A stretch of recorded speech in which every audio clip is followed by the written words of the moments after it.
और इसी बीच बड़ी खबर आ रही है, चंपाई सोरेन ने जेएमएम से खुली बगावत कर दी है। सोशल मीडिया पर लिखा, जेएमएम में मेरा अपमान हुआ है। बड़ी खबर आपको बता रहे, चंपाई सोरेन ने सोशल मीडिया पर लिखा है, जेएमएम में मेरा अपमान हुआ है। इस वक्त की बड़ी खबर आपको बता रहे, चंपाई सोरेन ने खुली बगावत कर दी है।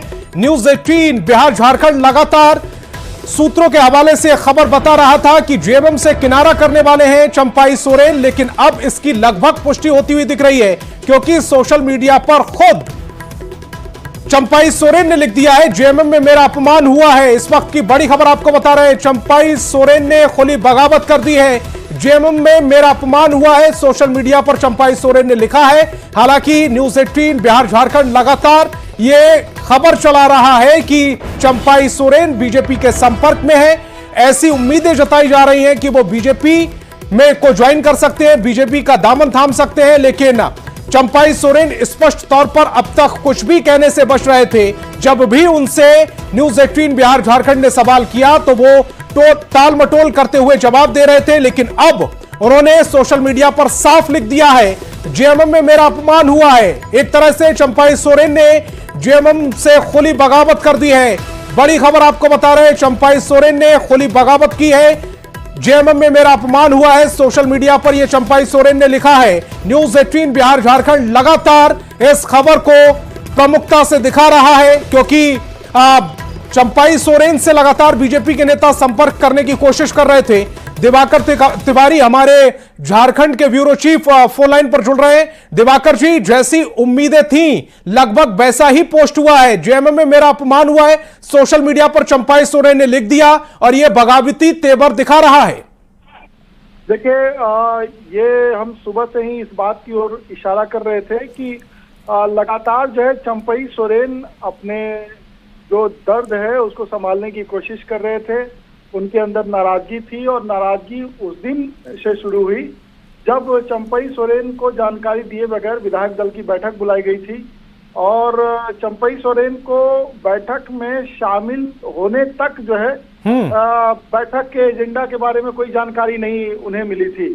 और जब उनके सामने ये लाया गया कि नेतृत्व परिवर्तन किया जाना है तो उन्होंने विधायक दल की बैठक में ये बातें कह दी कि ये इन बातों की जानकारी उन्हें पहले दे दी जाती तो वो सहर्ष जो है मुख्यमंत्री पद छोड़ देते और हेमंत बाबू के लिए जो है वो रास्ता खाली कर देते, साफ कर देते।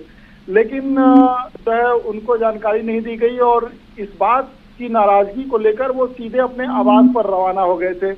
अगर उस वक्त की आपको तस्वीरें याद हो, जो घटनाक्रम जो है तेजी से घट रहा था और विधायक दल की बैठक बुलाई गई थी। हेमंत सोरेन उस विधायक दल की बैठक को लीड कर रहे थे और फिर उसके बाद जो है वो नाराजगी हुई और वो सीधे जो है अपने आवास चले गए। हेमंत सोरेन उन्हें आवास पर मनाने के लिए नहीं गए, बल्कि कांग्रेस विधायक दल के जो प्रदेश अध्यक्ष राजेश ठाकुर थे और जो प्रभारी गुलाम अहमद मीर रहे, वो दोनों जो है चंपाई सोरेन के आवास पहुंचे, उन्हें मनाया गया और फिर राजभवन तक ले जाया गया।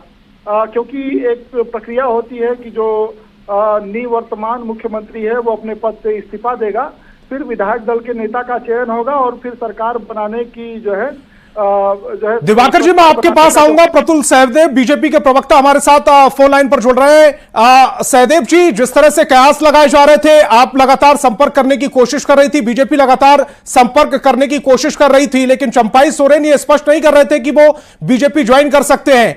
क्या खबर है, क्या वाकई बीजेपी ज्वाइन कर रहे हैं चंपाई सोरेन? नहीं, इससे तो पहले टिप्पणी करने से पहले मैं बताऊं, जो आप दिखा रहे हैं, जो ट्वीट उन्होंने किया है, बिल्कुल हृदय को छू देने वाला और जेएमएम की रियलिटी का चेक कराता है कि उनको मुख्यमंत्री पद से जबरन हटाया गया। शिक्षक नियुक्ति पद का जो समारोह था उसमें उनको हिस्सा लेने नहीं दिया गया, उनको सिर्फ बुलाया गया। विधायक दल की बैठक है और उसके बाद बैठक से उनको हटा दिया गया, बोला आपको इस्तीफा देना है। ये तो साहब तानाशाही है। विधायक जिस तरीके से अपमान किया गया, परिवार के बाहर के एक आदिवासी नेता का, ये पूरे झारखंडियों का अपमान है। चंपाई सोरेन जी का तो स्टेट को पढ़ेंगे भावुक हो जाएंगे साहब।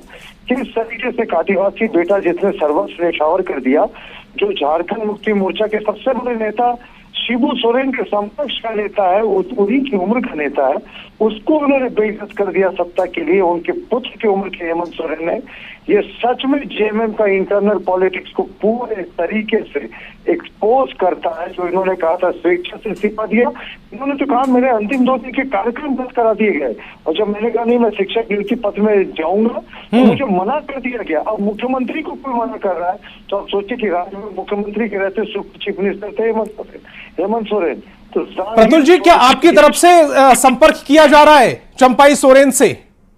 नहीं, देखिए चंपाई सोरेन जी का अपना कॉल होगा, अगर वो इच्छा व्यक्त करते हैं तो उसके बाद, क्योंकि वो उप मुख्यमंत्री रह चुके हैं, तो पार्टी का केंद्रीय नेतृत्व राज्य नेतृत्व के साथ विचार विमर्श करके इसका निर्णय लेगा।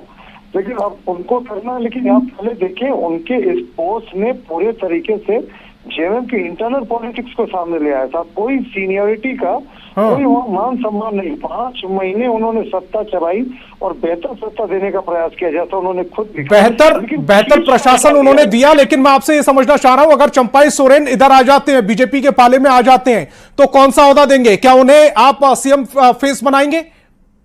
देखिए, ये कहते हैं इंग्लिश में कहावत है, you cross the bridge when you come across the river. तो अभी इन बातों पे बोलना भी बेकार है, क्योंकि ऐसा कोई इच्छा जाहिर करना होगा चंपाई सोरेन जी को कि हमारे पार्टी में आना चाहते हैं। हमारी पार्टी कार्यकर्ता आधारित पार्टी है साहब, यहाँ पद के लिए कोई नहीं आता, यहाँ कार्यकर्ता बनने के लिए आता। तो उनको इच्छा जाहिर करनी होगी, फिर केंद्रीय नेतृत्व और प्रदेश नेतृत्व कॉल लेगा। लेकिन देखिए जेएमएम एक्सपोज हो गई आज इनके पास सिर छुपाने को जगह नहीं है कि कैसे इतने सीनियर लीडर का अपमान किया, मुख्यमंत्री पद से हटा दिया, मुख्यमंत्री विधायक दल की बैठक को मुख्यमंत्री के बिना जानकारी के बुला लिया और एजेंडा नहीं बताया, और बैठक के दौरान कहा गया कि चलिए साहब इस्तीफा लिख के दीजिए। क्या सर, ये दादागिरी है, ये तानाशाही है हेमंत सोरेन सरकार की। तो एक्सपोज है जेएमएम जी। आपसे ये भी समझना चाह रहा हूं, क्योंकि लगातार हेमंता बिस्वा शर्मा इस तरह की बातें कर रहे थे कि चंपाई सोरेन का बहुत अच्छा कार्यकाल था 5 महीने का, आप भी अभी लगातार तारीफ कर रहे हैं। तो ऐसे में कहीं ना कहीं आप भी सोच रहे होंगे कि चंपाई सोरेन अगर हमारे पक्ष में आ जाते हैं तो फिर जो हेमंत सोरेन है उन पर और प्रेशर क्रिएट किया जा सकता है। 70,000 करोड़ के घपले घोटाले का आरोप लगा हेमंत सोरेन के कार्यकाल के दौरान। उसके बाद चंपाई सोरेन पर ऐसा कोई आरोप नहीं लगा। 5 महीने उन्होंने बेहतर शासन देने की कोशिश की, पेपर लीक हुआ, उसका भी उन्होंने कुछ ना कुछ एसआईटी गठित की, जांच किया। तो हेमंत सोरेन के कार्यकाल से तुलना करेंगे तो उनका कार्यकाल बहुत बेहतर था, लेकिन पूरे तरीके से एक्सपोज है जेएमएम। चंपाई सोरेन जी के हृदय को छू लेने वाले पत्र ने भीतर खाने चल रही घटिया राजनीति को जनता के सामने ला दिया। जी प्रतुल सहदेव जी, आप हमारे साथ जुड़े, आपका बहुत बहुत शुक्रिया। और जेएमएम प्रवक्ता इस समय हमारे साथ फोन लाइन पर जुड़ रहे हैं। तनुष खत्री जी, आपका बहुत बहुत स्वागत है न्यूज 18 बिहार झारखंड में। क्या चंपाई सोरेन जेएमएम से किनारा करने वाले हैं? क्योंकि उनकी जो पोस्ट है मैं वो पढ़कर भी अपने दर्शकों को सुनाऊंगा, लेकिन जो पोस्ट है वो आपने भी पढ़ ली होगी, उससे तो ऐसा ही लग रहा है कि वो बगावत करने वाले हैं। देखिए, लोकतंत्र के अंदर में सभी को अपनी अभिव्यक्ति रखने का अधिकार है, और आदरणीय चंपाई सोरेन जी पार्टी के एक वरिष्ठ नेता हैं, तो उनको भी अपनी बातों को रखने का अधिकार है। लेकिन भारतीय जनता पार्टी, जिसके पास आज झारखंड के अंदर में हेमंत सोरेन जी का मुकाबला करने के लिए कोई नेता नहीं है उनके अपने दल में जो सीधी तौर पर टक्कर ले सके, तो वो इसमें अपनी तलाशते हैं, अपनी जमीन तलाशते हैं दूसरे लोगों में, दूसरे दल के नेताओं में। ये आज झारखंड में ये साबित कर दिया है कि हेमंत सोरेन जी ने जो काम किया और जिस प्रकार से उनको झूठे आरोपों में भारतीय जनता पार्टी ने 5 महीने तक जेल में बंद रखा।